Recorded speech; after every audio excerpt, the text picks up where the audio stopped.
Here is something nobody is going to say to your face. You might be bad with money, not obviously bad, not embarrassingly bad, not maxed out cards and debt collectors calling bad, just quietly, consistently, subtly bad with money in ways that are going to cost you everything over the next 20 years if nothing changes.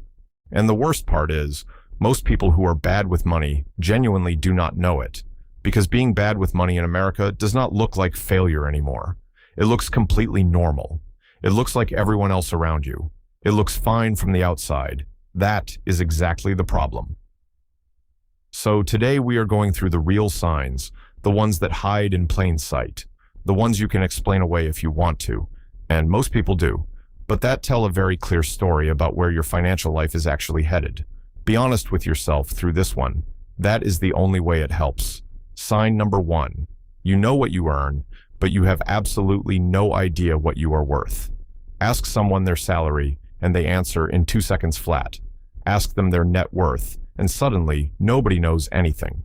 Your salary is just income. It is money coming in. Your net worth is the actual score, everything you own minus everything you owe. And for a huge number of Americans, those two numbers tell completely different stories. Someone can be pulling in $90,000 a year and have a net worth of negative $40,000. Happens constantly. Big salary, bigger debt, zero assets, nothing actually owned. The paycheck comes in and immediately gets divided up between the landlord, the car company, the credit card, and the restaurant down the street. If you cannot give a rough answer to what your net worth is right now, you are not managing your money. You are just moving it around for other people. Sign number 2. Your bank account gives you anxiety, so you just stop looking at it. You know the feeling. The notification pops up, low balance alert, and instead of opening it, you flip the phone over and decide you will deal with it later. Later never comes, or it comes at the worst possible moment, usually when a charge bounces or a bill does not clear. This is one of those things that sounds small, but is actually massive, because the moment you start avoiding your own bank account, you have completely lost control of your finances. You are no longer making decisions. You are just reacting to damage after it already happened. The people who are genuinely good with money check their accounts constantly. Not because they are obsessed, because they understand that you cannot steer something you refuse to look at. If checking your balance feels like bad news waiting to happen, that feeling is the sign, not the balance itself, the avoidance. Sign number 3. Every time something goes wrong in your life, your first response is to spend money. Rough week at work, toxic situation with someone, feeling low, feeling stuck, feeling frustrated with how things are going. And almost on autopilot, you buy something. A new pair of shoes. Take out 3 nights in a row. A random online order at 11 p.m. that you barely remember making by the time it arrives. America has turned emotional spending into a personality. Treat yourself. You deserve it. Retail therapy. The entire consumer economy is basically built on the fact that stressed people spend money to feel better temporarily. And it works for about 45 minutes. Then the feeling is gone and the charge is still there. The problem is not one bad week. The problem is when this is the pattern, when spending is how you process negative emotions, because it means every hard moment in your life has a direct financial cost attached to it. Your mental health and your bank account are now the same problem. Sign number 4. You genuinely cannot account for where your money went last month, not the big stuff. The big stuff most people know. Rent, car payment, utilities. Fine, but the rest of it. The several $100s that just kind of disappeared. The subscriptions you forgot about. The random charges. The food spending that somehow added up to way more than it should have. The impulse buys that felt small in the moment and look insane on a statement. Most Americans have subscriptions they forgot they signed up for still pulling money every single month. Streaming services from a free trial that ended 2 years ago. Apps they downloaded once. Memberships they never use, all quietly bleeding them out in small amounts that never feel urgent enough to deal with. The real number that should alarm you is not the big, obvious expenses.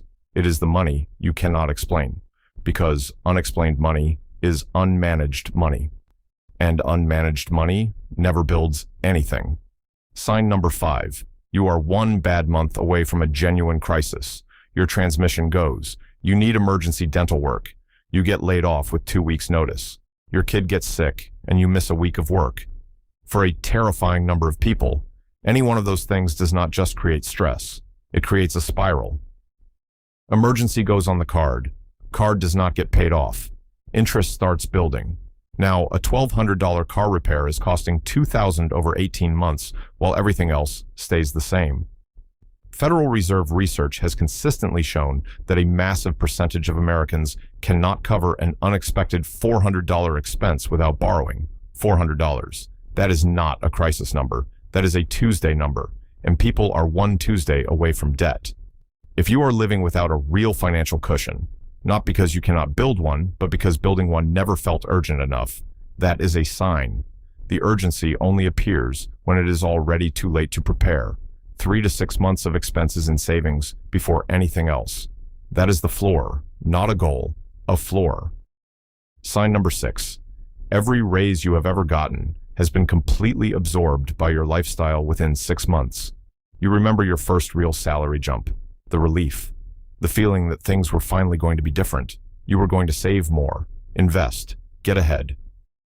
Then the nicer apartment made sense because you could afford it now. Then the car upgrade happened. Then the dinners out got more frequent. Then somehow 3 years later, you are making 30% more than you used to, and you still feel the exact same amount of financial pressure. This is lifestyle inflation. And it is the reason people who earn well retire broke, right alongside people who never earned much at all. The salary went up. The life expanded to consume it. The gap between income and expenses stayed exactly the same. Nothing was built. Nothing was invested. The hamster wheel just got more expensive. Every pay increase you have ever received, what percentage of it actually went toward building your future versus upgrading your present? Be honest, because that percentage is basically your entire financial future in a single number. Sign number 7. You think about money all the time, but your actual financial situation never changes. This is the one that hits hardest for a lot of people. There are 2 completely different ways to think about money. The first way leads to action. Budgets, investments, decisions, systems, slow, uncomfortable progress. The second way leads to anxiety. The same circular thoughts, the same vague plans that never become real plans, the same feeling that you should do something without ever doing anything. Most people live in the second category, and what makes it so painful is that it feels like engagement. You are thinking about money constantly. You are stressed about it. You are aware of the problem. Surely that counts for something. It does not count for anything, not by itself. Awareness without action is just expensive anxiety. The same account balance that stressed you in January will stress you in December if the only thing you did between those 2 points was think about how stressed you are. The gap between knowing what to do and actually doing it is where most financial futures quietly die. Not with a dramatic collapse, just slowly, quietly, while you were thinking about it. Sign number 8. You do not have a specific number you are building toward. Not a feeling, not a vibe, a number.